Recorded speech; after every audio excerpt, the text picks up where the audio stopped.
Amén, hermanos, Dios les bendiga, bienvenidos a todos. Abrimos nuestras Biblias en Apocalipsis capítulo 2 y hoy vamos a terminar los versículos del 1 al 7 que la semana pasada dejamos comenzando.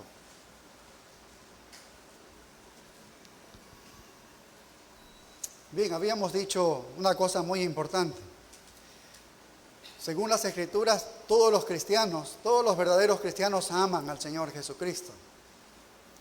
Pero todos los cristianos no aman al Señor Jesucristo con todas sus fuerzas, con toda su mente, con todo su corazón, con toda su alma.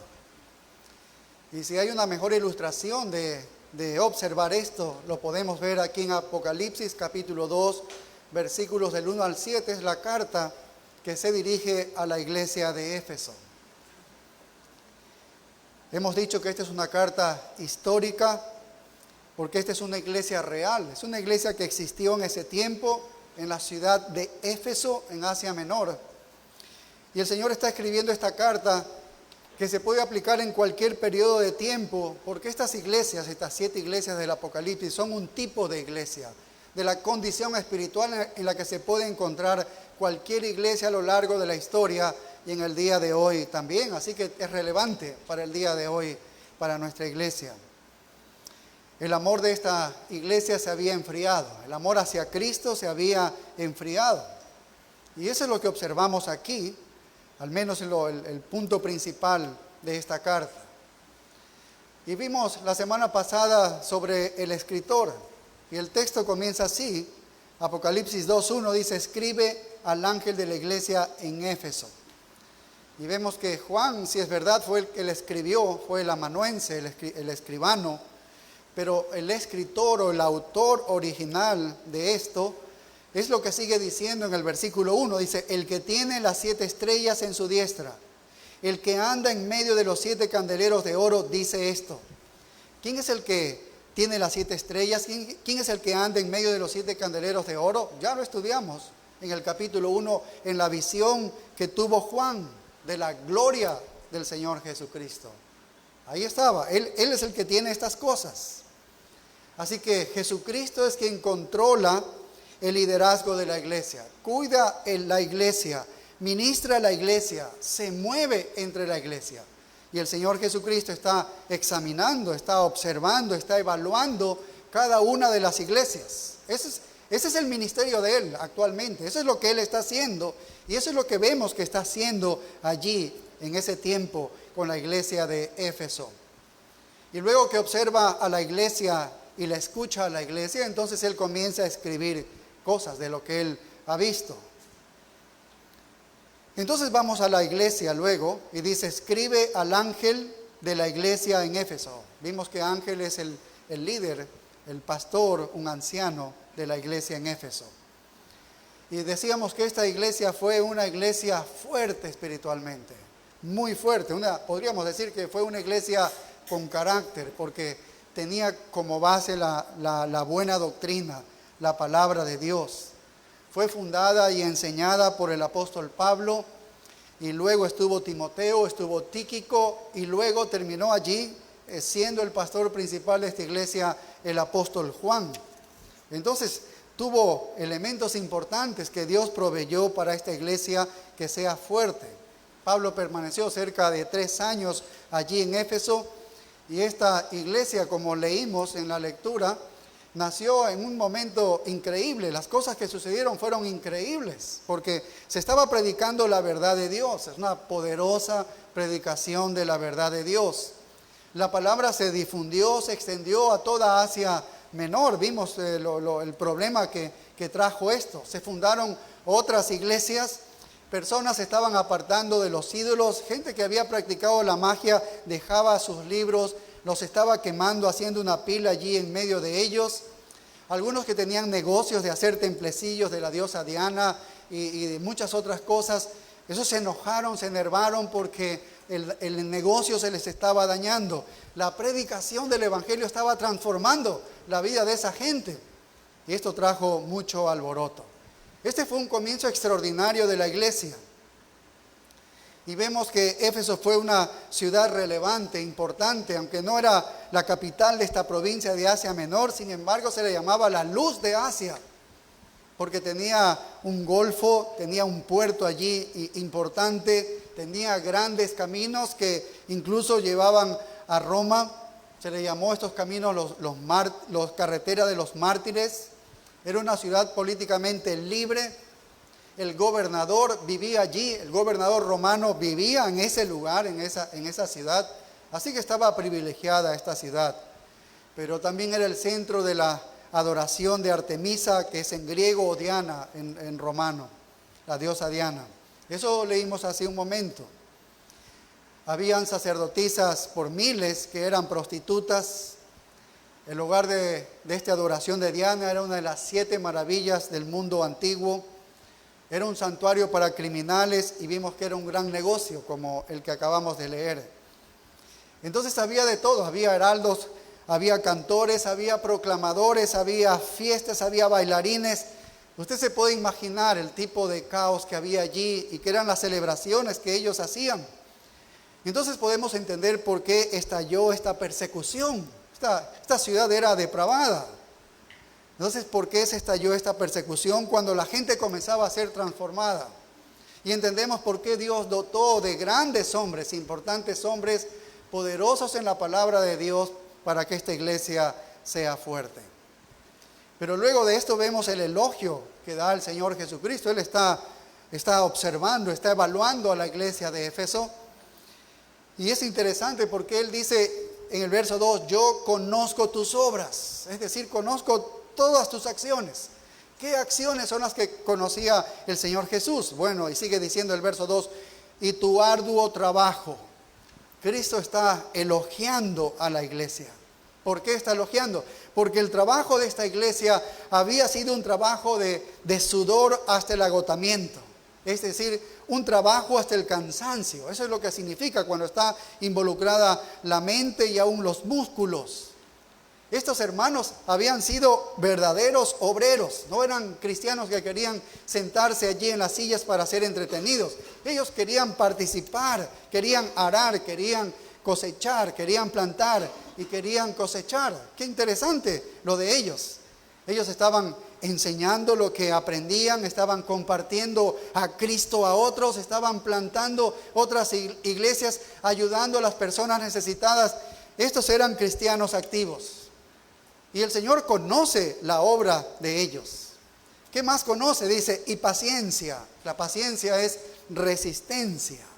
Es decir, que ellos tenían algunas cosas, sufrimientos, estaban teniendo algunas pérdidas. Sin embargo, no era una resignación sombría ante ellos, sino que eran valientes en enfrentar lo que se venía, el sufrimiento, la persecución. Y ellos estaban con una disposición contentos de soportar todo esto. Así que permanecieron fieles, se aferraron a Cristo. ¿Qué más dice? Y que no puede soportar a los malos. Así que ellos fueron intolerantes al pecado. No habían perdido la sensibilidad al pecado. Cuando perdemos la sensibilidad de que nosotros pecamos, estamos perdidos, porque entonces estamos actuando como el mundo y no nos damos cuenta. Ellos no, ellos eran sensibles al pecado. Quiere decir que ellos estaban buscando la santificación y parece entonces que se dedicaban ellos a la disciplina de la iglesia, que es lo que de alguna manera guarda la pureza de la iglesia.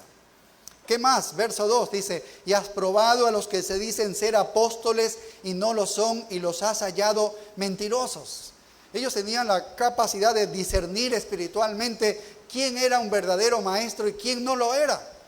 Y seguramente muchos habían entrado a esta iglesia, muchos habían visitado esta iglesia y se habían hecho pasar por maestros de la palabra de Dios, pero ellos sabían cómo tomarle la medida si eran o no verdaderos maestros. Y algunos se pusieron como impostores, como apóstoles, pero ellos pudieron discernir espiritualmente si eran o no apóstoles.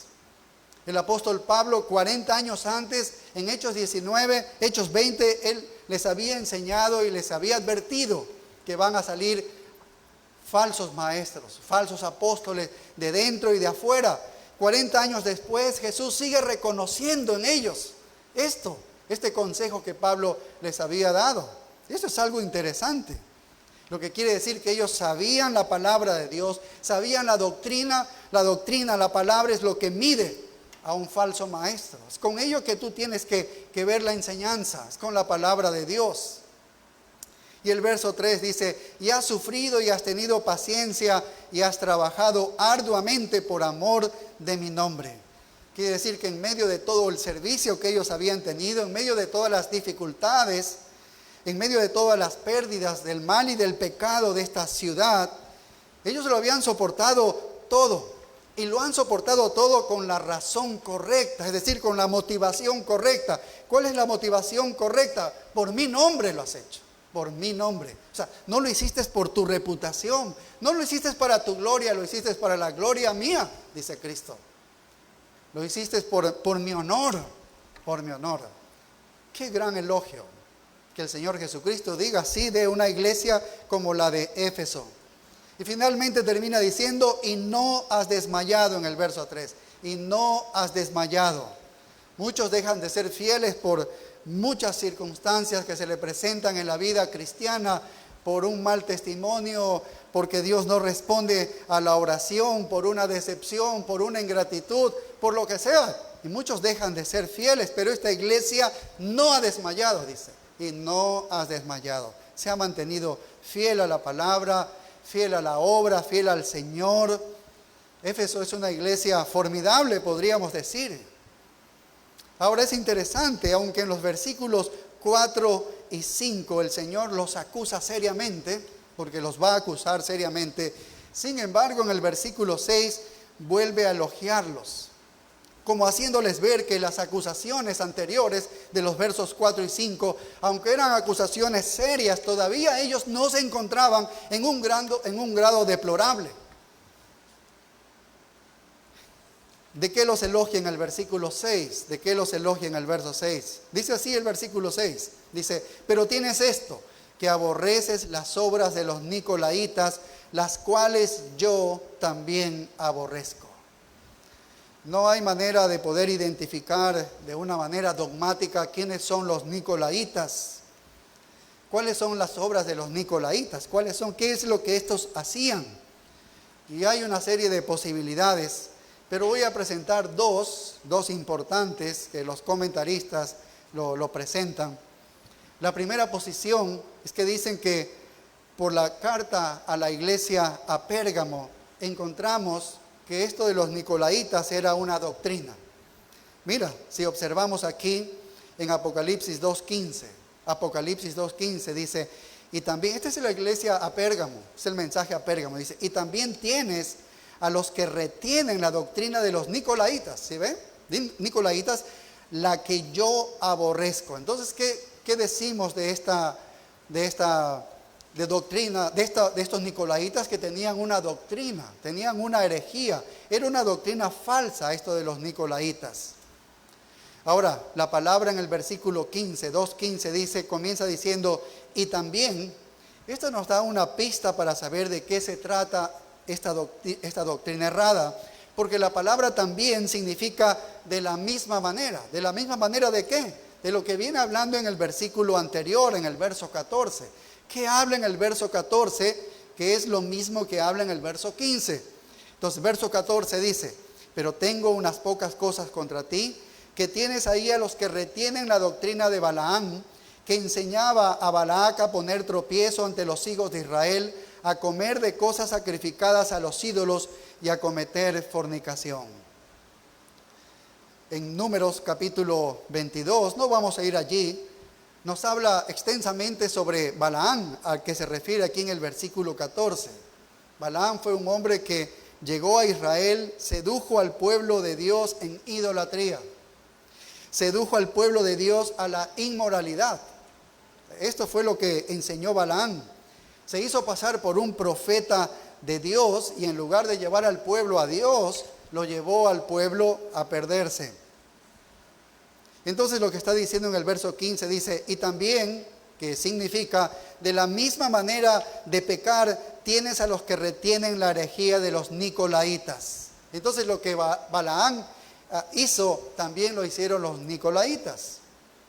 Esta es la primera posibilidad. Así presentan algunos comentaristas, que se refiere a estos nicolaítas.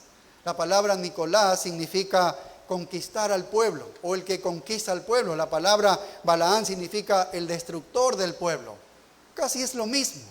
Lo que Balaán era en el Antiguo Testamento es lo que Nicolás era en el Nuevo Testamento. Lo que sabemos es que es una falsa enseñanza que llevaba a las personas al pecado destructivo.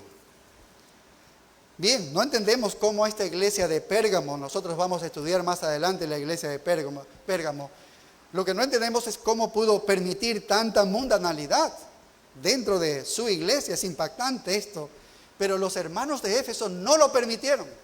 Ellos no lo permitieron porque justamente ese es un elogio del Señor Jesucristo a esta iglesia. Es un elogio del Señor Jesucristo a esta iglesia. Los efesios no permitieron que la inmoralidad se enquiste en la iglesia de ellos. Podrían ellos ver a un nicolaíta, podrían ver su enseñanza y rápidamente podían discernir que esta era una falsa enseñanza, que era una herejía eso, y eran unos falsos maestros aquellos. Lo podían hacer. Bien, esta es la primera posición. La segunda posición es que algunos de los primeros escritores de la iglesia, como Ireneo, que Ireneo lo conoció, casi conoció a Juan, era de los padres de la iglesia, los primeros.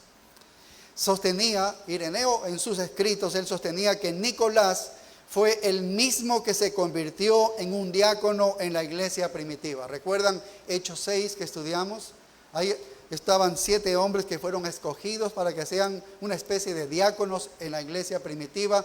Uno de ellos es Nicolás. Ireneo es el que escribe esto. Es muy reciente al apóstol Juan.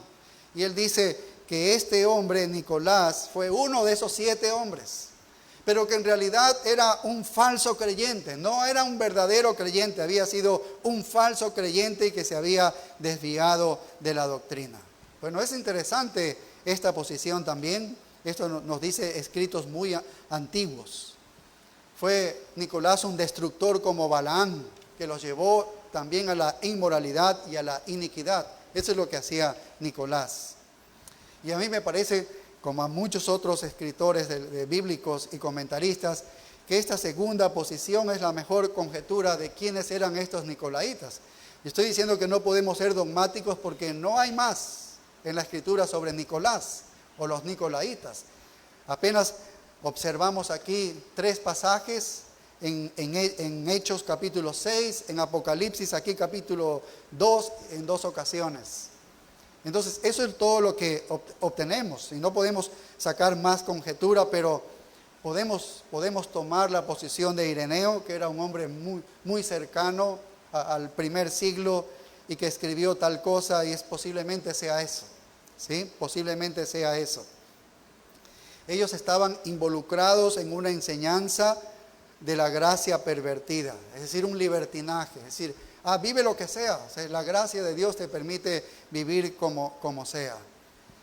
Si bien es cierto que no sabemos si esta fue la verdadera posición, lo que sí sabemos y lo que es claro es que estos nicolaítas estaban desviando a la congregación, ¿no?, en una herejía. Eso sí lo sabemos claramente, porque el Señor justamente está de alguna manera elogiando que no han tenido a ellos, que los han podido reconocer y no han permitido que se enquiste una herejía como esta. Y el Señor dice, la que yo aborrezco, dice en Pérgamo, dice, la que yo aborrezco. Entonces, Cristo odia lo que ellos hacen. Y ellos han hecho bien, porque si Cristo odia algo, Cristo odia el pecado, entonces la iglesia también debe odiar lo que Cristo odia, que es el pecado. Así que esa era la herejía de los nicolaítas. Ahora, no debemos tener en menos este elogio, porque solamente un grupo noble, una iglesia importante podría recibir un elogio así del Señor Jesucristo. Podríamos decir que esta es una gran iglesia, un arduo trabajo para el reino de Dios. Ellos no estaban trabajando por los años de este mundo, ellos estaban trabajando para la gloria eterna de Dios. Ese es el esfuerzo que vemos que ellos hacían, perseverante en las dificultades. ¿Por qué? Porque veían más allá, veían la eternidad, lo que ellos estaban haciendo. Entonces ellos seguían adelante, incapaces de soportar a los malos hombres. actuando en favor de la santidad, practicando la disciplina en la iglesia. Eran capaces de reconocer a los falsos apóstoles, a los falsos maestros. No fueron víctimas de hombres importantes, de líderes importantes falsos que invitaban a la vida de libertinaje. Ellos se dieron cuenta del engaño de Satanás allí ante estos hombres. Así que esta era una iglesia fuerte, una iglesia que tenía carácter porque estaba basada en la palabra de Dios. Pero ahora sí viene entonces la preocupación del Señor Jesucristo, ¿sí? ¿Qué podría haber mal en una iglesia como esta? Diríamos nosotros, porque es un gran elogio todo lo que observamos y todo lo que observa el Señor Jesucristo. Bien, esto es lo que tiene en el verso 4, lo que tiene que decirles a ellos, y es la preocupación del Señor Jesucristo. Dice, pero tengo contra ti que has dejado tu primer amor. Pero tengo contra ti que has dejado tu primer amor. Creo que no debería importarnos que algunas personas tengan algo en contra de nuestra iglesia. La verdad es que no debería importarnos mucho eso. Pero cuando el Señor tiene algo contra nuestra iglesia, sí debería importarnos, ¿verdad? Sí debería importarnos porque sería algo muy serio, en verdad, y deberíamos tomar en cuenta si tiene algo que decir contra nosotros. Creo que deberíamos temblar cuando el Señor dice, pero tengo contra ti. Deberíamos temblar nosotros. Tan hermosos elogios, pero se perdieron de lo más importante.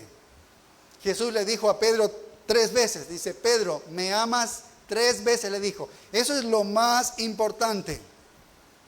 Cuando la iglesia seguramente leyó esta carta y comenzó el elogio en ellos decían, qué bien que el Señor nos mande una carta como esta.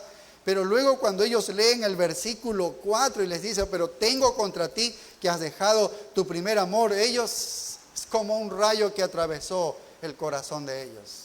Tal vez no se lo esperaban, tal vez ellos no se fueron dando cuenta, porque esto va enfriándose poco a poco el amor. No se dieron, fue una sorpresa para ellos. Después de todas estas felicitaciones, reciben esto y fue un gran golpe para ellos, un gran golpe para ellos. Y nos preguntamos qué es que había pasado en esta iglesia, porque es una de las mejores iglesias, si no la mejor iglesia. Sin embargo, la visión penetrante del Señor Jesucristo puede ver absolutamente todo, sabe todo de nuestro corazón. Él lo sabe todo y encontró esta falla fatal para la iglesia. Es el comienzo de una caída estrepitosa de la iglesia y ahí está viéndola y observándola. Sus corazones fervientes, ese trabajo de pasión y fervor se estaba convirtiendo en algo frío ahora, en algo frío. Antes estaban apasionados, había ferviente corazón para hacer todas las cosas. Ahora era una función fría, ortodoxa. Se lo podían hacer todo, pero de una manera robótica, tal vez, mecánica. ¿Qué cosas? Eso fue mortal y peligroso para ellos. El servicio había comenzado a hacerse de una manera repetitiva, por hacerla de una manera mecánica. Lo habían aprendido así y así lo debemos hacer. Mira 2 textos aquí en el Antiguo Testamento que podríamos usar como un paralelo, porque sucedió con Israel, el pueblo de Dios en el Antiguo Testamento. Jeremías 2:2, Jeremías capítulo 2 y el verso 2.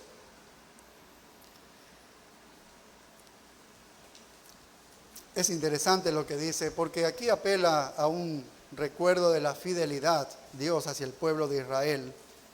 Dice Jeremías 2:2, dice, anda y clama a los oídos de Jerusalén. Este es Jeremías, que manda a su pueblo, a Jerusalén, al profeta, para que diga esto. Anda y clama a los oídos de Jerusalén diciendo, dice, así dice Jehová, me he acordado de ti, pero como un pasado nada más, como un pasado. Me he acordado de ti, de la fidelidad de tu juventud, pasado. Al profeta, predícale esto a mi pueblo, como pasado, del amor de tu desposorio, cuando andabas en pos de mí en el desierto, en tierra no sembrada.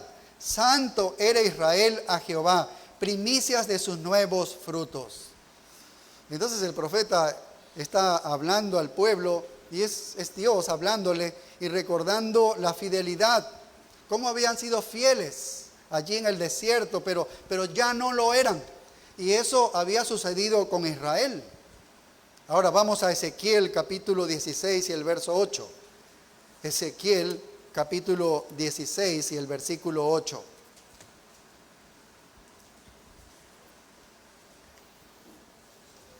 Este es un tiempo interesante también. Ezequiel hacia el pueblo de Dios, el tiempo de su desposorio, el tiempo de su matrimonio, se podría decir allí con Israel, utilizando la figura matrimonial y de amor. Dice Hechos 16:8, dice: y pasé yo otra vez junto a ti y te miré, y he aquí que tu tiempo era tiempo de amores, y extendí mi mano sobre ti y cubrí tu desnudez, y te di juramento y entré en pacto contigo, dice Jehová el Señor, y fuiste mía.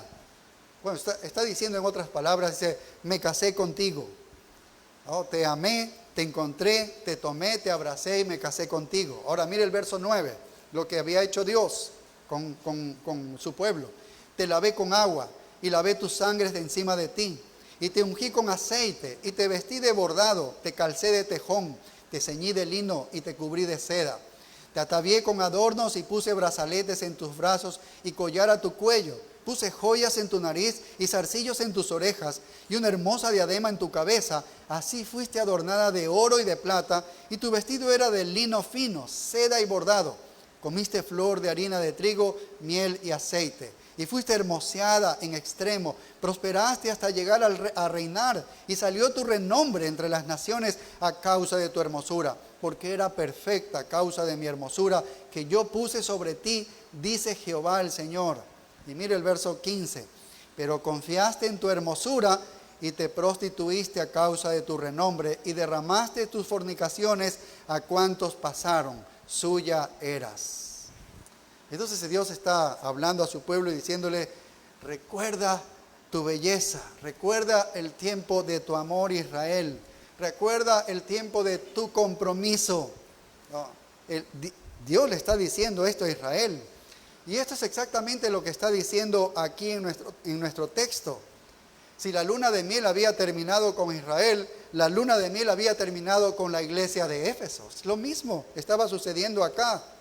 Ya no me amas como me amaste una vez. Ya no, iglesia de Éfeso. No me estás amando así. Tu amor se ha enfriado. Tu amor se ha enfriado.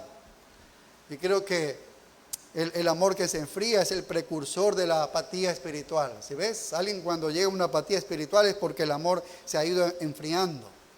Es el precursor de la indiferencia. La indiferencia no viene, sino primero viene que el amor se va enfriando. Y creo que ese es el mayor temor que debemos tener nosotros de nuestra iglesia, ya que es el primer paso que se mueve para la gran caída. Recordemos que la carta a las iglesias de Éfeso, que son 7, 5 de ellas son iglesias que tienen un mal informe. Y cada una de estas iglesias va en una forma decreciente y progresiva hasta llegar a la iglesia de la Odisea, que es una iglesia falsa, donde Cristo está fuera. Cristo está tocando la puerta porque Cristo no está en la iglesia. Pero este es el comienzo, así es como se comienza. Y eso es lo que había ocurrido en Éfeso. ¿Era una iglesia doctrinal? ¿Qué dirías tú? ¿Era una iglesia doctrinal? Sí, diríamos, por lo que estamos leyendo. Sí, era una iglesia sólida doctrinalmente. ¿Era una iglesia moralmente pura? Diríamos, sí, era una iglesia pura porque disciplinaban y buscaban de alguna manera la santidad. Era una iglesia que disciplinaba, sí. Era una iglesia que trabajaba y obraba, sí, podríamos decir.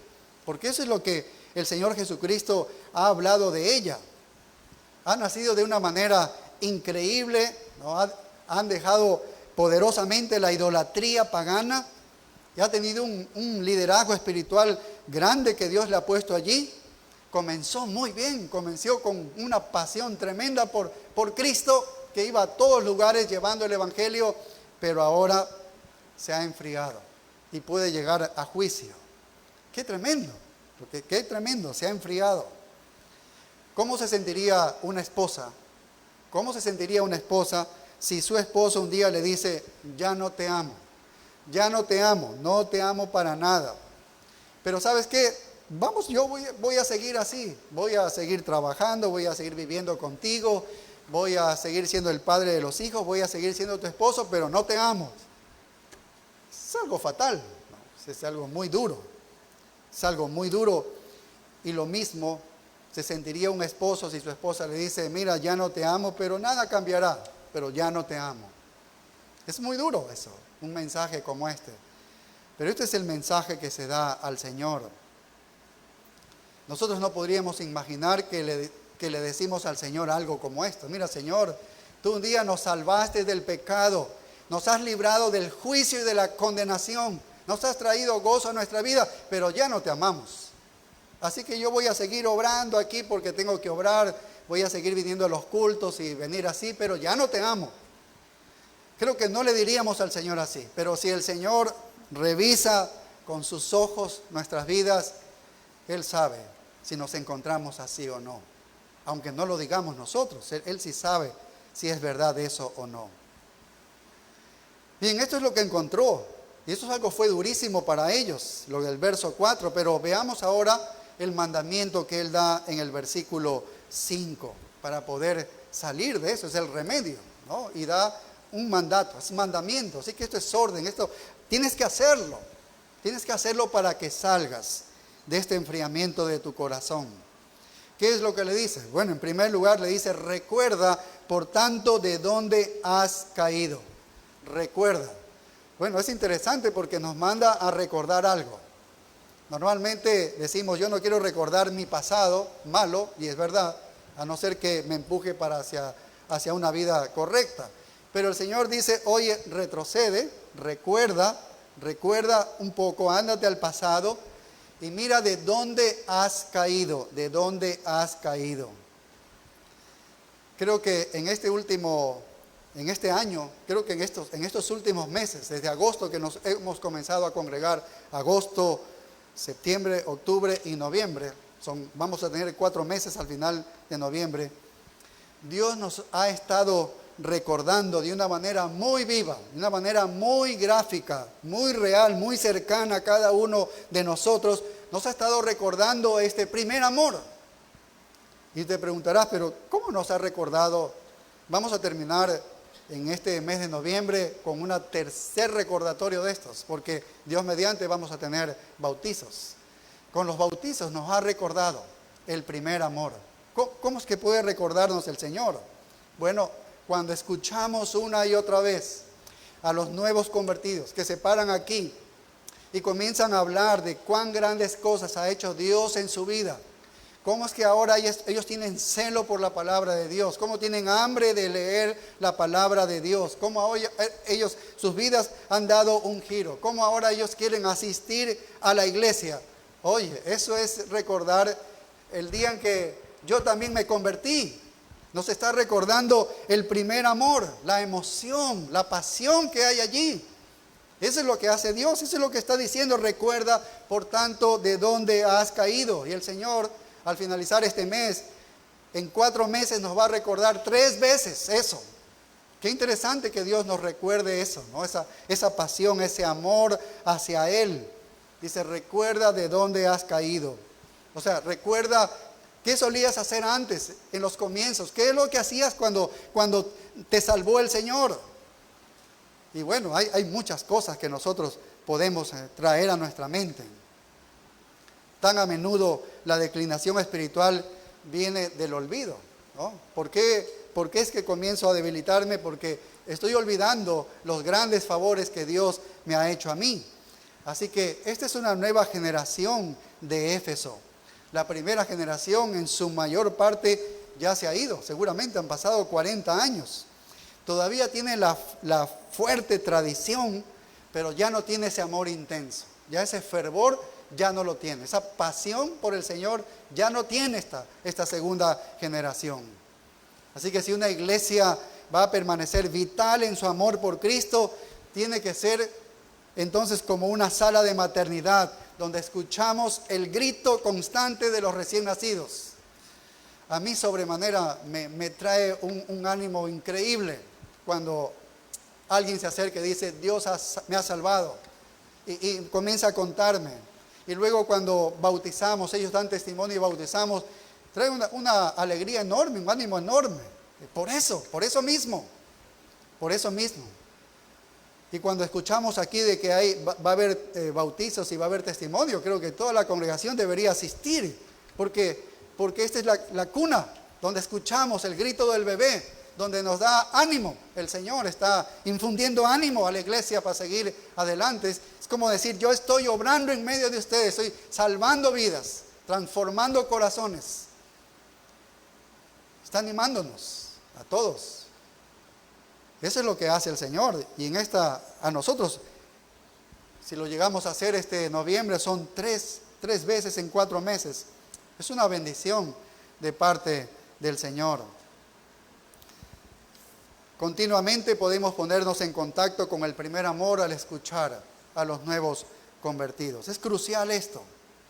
Entonces, si queremos tener una iglesia, una gran primera generación de creyentes en nuestra iglesia, debemos conservar esta pasión.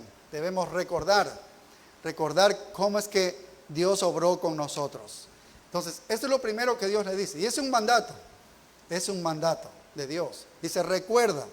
Segundo lugar, el verso 5 dice, y arrepiéntete. ¿Por qué le dice que se arrepienta? Porque perder el primer amor es pecado. Por eso dice arrepiéntete. Es pecado. Cuando perdemos el primer amor, entonces Él dice arrepiéntete. Esa intensidad que ha ido decreciendo en el amor por Cristo es pecado. Si ha ido decreciendo en tu vida cristiana, entonces es pecaminoso lo que estás viviendo. La falta de amarlo al Señor Jesucristo con todo nuestro corazón, con toda nuestra mente, con todas nuestras fuerzas, es pecado si no lo amamos de esa manera. Es pecaminoso para nosotros. Arrepiéntete, dice, oye, ponte de rodillas, ora a Dios, suplica a Dios, arrepiéntete por lo que estás viviendo, ¿no? Por este amor debilitado que está ocurriendo en tu vida y cada vez va haciéndose más frío, más débil. Y en tercer lugar dice el verso 5, y haz las primeras obras. Es decir, haz las primeras acciones del principio. Y es fácil para nosotros. ¿Qué es lo que hicimos al principio?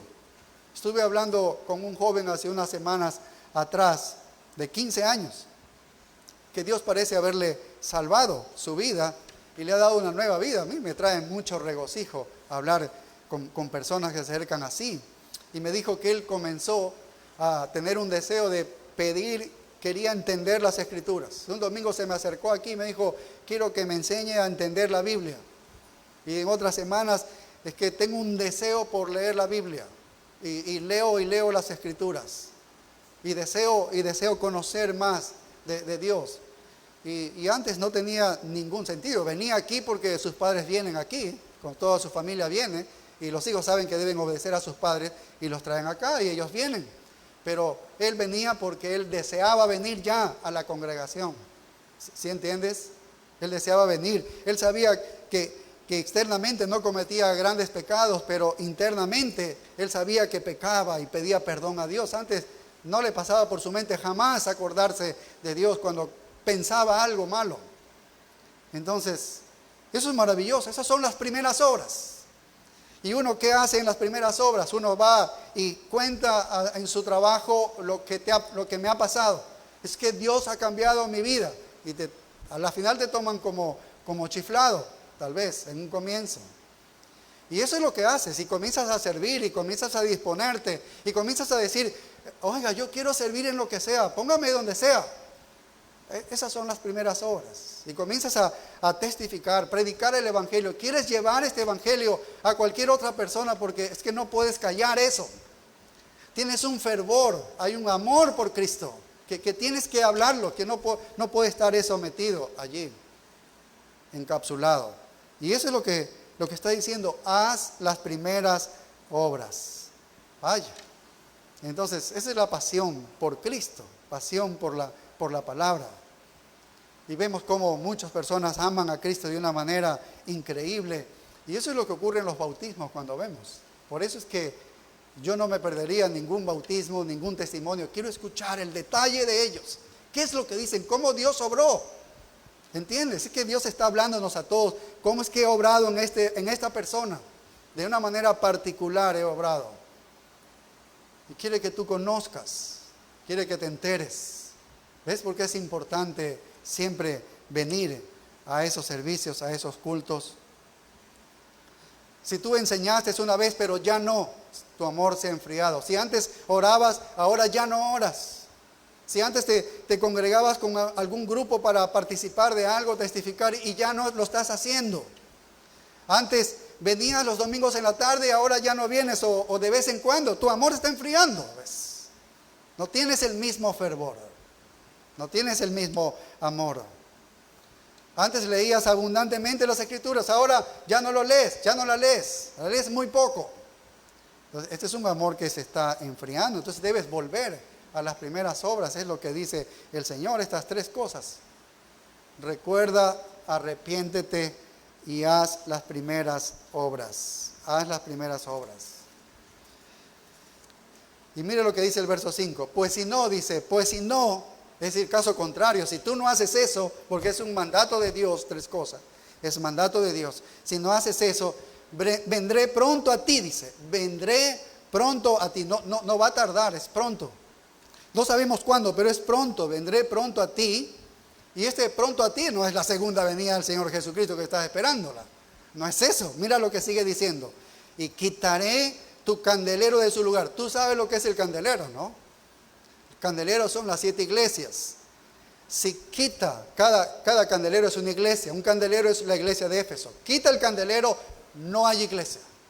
No hay iglesia de Cristo. ¿Entiendes?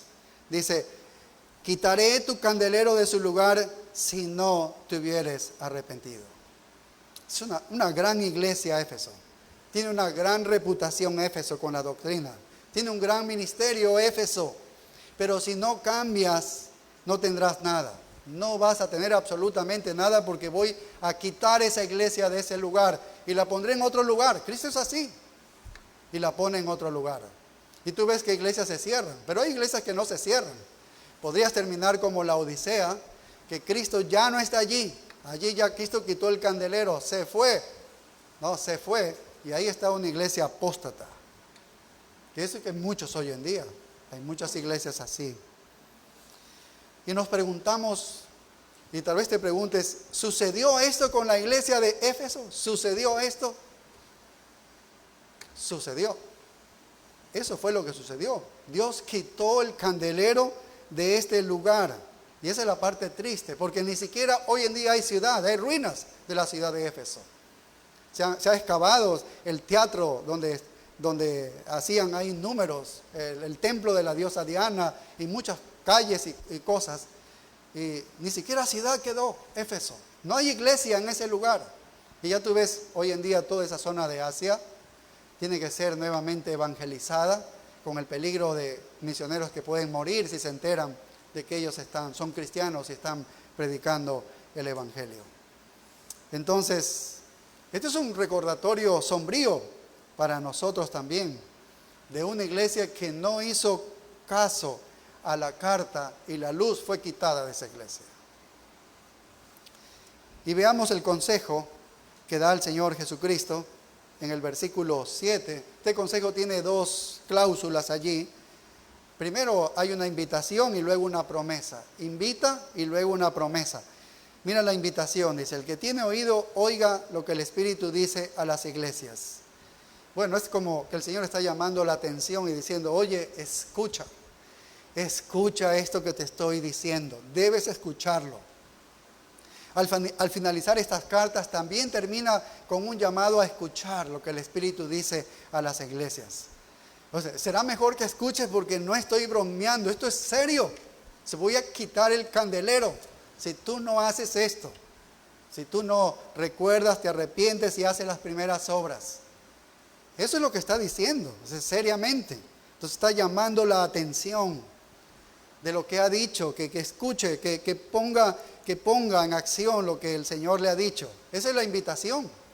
Y ahora aquí está la promesa. En el verso 7, segunda parte, dice, al que venciere, le daré a comer del árbol de la vida, el cual está en medio del paraíso de Dios.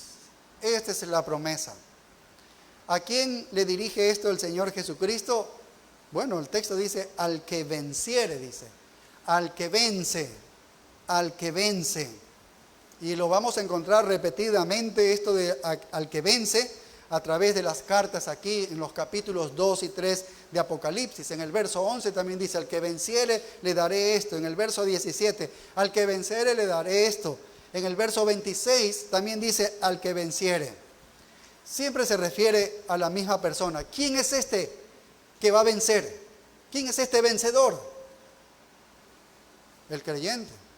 Si le preguntamos a Juan, que es el que hace este escrito, y averiguamos en sus escritos anteriores, cuando él se refiere al que vence, ¿a quién se está refiriendo? Y vamos nosotros a entender claramente que él se está refiriendo al creyente, porque él es el que está, es el mismo autor. Mira en 1 de Juan 5:4 lo que dice. 1 de Juan 5:4. Dice, porque todo lo que es nacido de Dios vence al mundo, dice. ¿Ves? Y esa es la victoria que ha vencido al mundo, nuestra fe. Nuestra fe. Ahora, ¿quién es el que vence al mundo? Sino el que cree que Jesús es el Hijo de Dios. Así que en la propia definición del apóstol Juan, quien es el que escribe 1 de Juan y también escribe Apocalipsis, vemos que el que venciere se está refiriendo al creyente, a los verdaderos cristianos, a los verdaderos creyentes. Y es a ellos que les va a dar la promesa que dice aquí en el versículo 2 y el verso 7, al que venciere. ¿Cuál es la promesa? Le daré a comer del árbol de la vida, el cual está en medio del paraíso de Dios. Bueno, esta es una promesa para los creyentes verdaderos. Esta es una promesa para los creyentes verdaderos. Al vencedor del Apocalipsis 2 y 3 contrasta con el mismo cobarde que habla en Apocalipsis 2:10 y 2:13. Es diferente, es un contraste. Estos vencedores con los que son sexualmente inmorales y viven ahí en la iglesia como Pérgamo, por ejemplo. Si ves, el vencedor de esta iglesia contrasta con los idólatras del versículo 14 y el verso 20 de este capítulo 2 de Apocalipsis. Es un contraste contra ellos, contra los mentirosos, como comenzó estos falsos apóstoles que llegaron a la iglesia de Éfeso. Es un contraste con ellos. Y hay otros versículos más que hablan de los mentirosos. Así que el vencedor es el verdadero creyente, es a él que se le da una promesa. Mira Apocalipsis 21:8, Apocalipsis 21:8 lo que dice. Apocalipsis 21:8 dice, pero los cobardes e incrédulos, los abominables y homicidas, los fornicarios y hechiceros, los idólatras y todos los mentirosos tendrán su parte en el lago que arde fuego y azufre, que es la muerte segunda. ¿Ves? Entonces las personas que se están identificando en los capítulos 2 y 3, que son asignadas ¿a dónde? Al infierno. Y los ves en el capítulo 8 de Apocalipsis y están en contraste con el vencedor que tiene la promesa del cielo. No hay duda que el vencedor es el creyente, entonces. El vencedor es el verdadero creyente. Porque el verdadero creyente no es un practicante del pecado, como lo que menciona aquí. Ahora, este es un tipo de cristianismo, si dice así, al que venciere, es de alto nivel la exigencia del Señor. Un verdadero creyente debe tener un alto nivel, entonces, de cristianismo. Es una definición de verdadero cristiano. Si quisiéramos definir al verdadero cristiano, podríamos ir a Apocalipsis y decir, es el vencedor, ese es el verdadero cristiano, es el que vence, es el vencedor. A esta persona se le va a conceder el árbol de la vida, dice, el árbol de la vida. Y ese árbol de la vida que también se menciona en Génesis 2:9, ¿recuerdan? Que ese es en el paraíso terrenal, allí se puso el árbol de la vida para Adán y Eva. Era la fuente de la vida en ese jardín. Pero también se menciona en Apocalipsis 22:19, justo al final también se menciona esto. Entonces el Señor nos va a dar el árbol de la vida y no lo quitará, dice, no lo quitará, pero se lo quitará a aquellos que manipulen su verdad, a ellos, que manipulen su verdad, que estén mintiendo, ¿no? el árbol de la vida estaba en el jardín del Edén en la tierra. El árbol de la vida estará ¿dónde? En el cielo. Esto es una promesa entonces para estar en el cielo. Habla de la vida en el cielo, el árbol de la vida en Apocalipsis. Nos habla de la vida eterna en el cielo con Dios.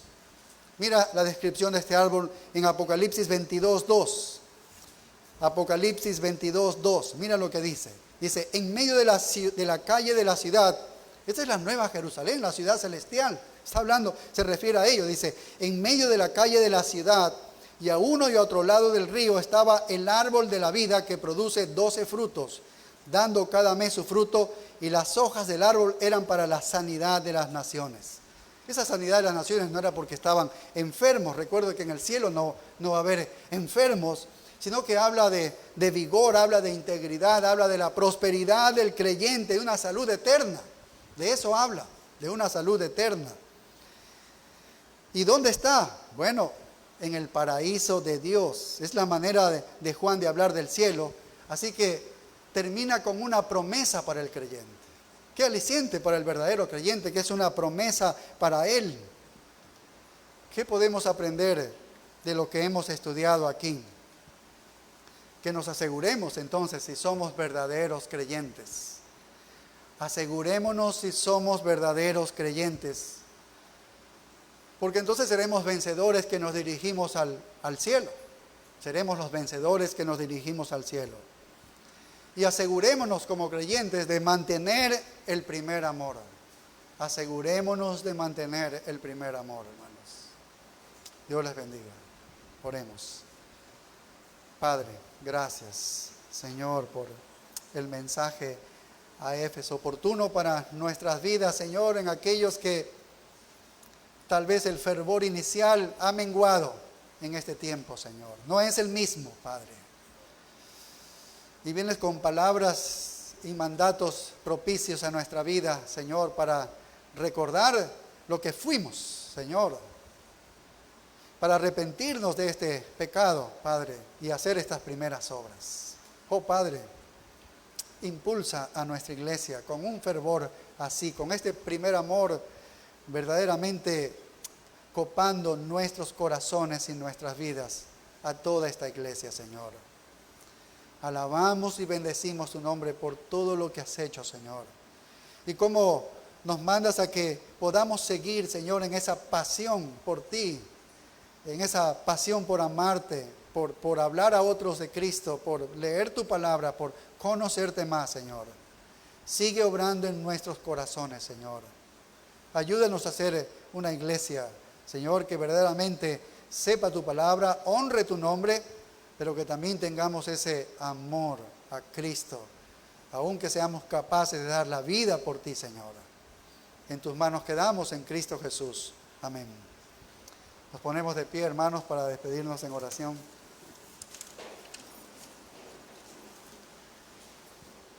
Gracias, Padre, por este tiempo que hemos pasado en tu presencia, en comunión con nuestros hermanos. Ha sido un tiempo bueno, Padre, en que hemos alabado, te hemos cantado, hemos ofrendado, hemos estado escuchando tu palabra, Señor. Hemos sido edificados. Padre, ahora llévanos con tus más ricas bendiciones. Te lo pedimos en el nombre de Cristo Jesús. Amén. Nos vemos a las 5 de la tarde, hermanos.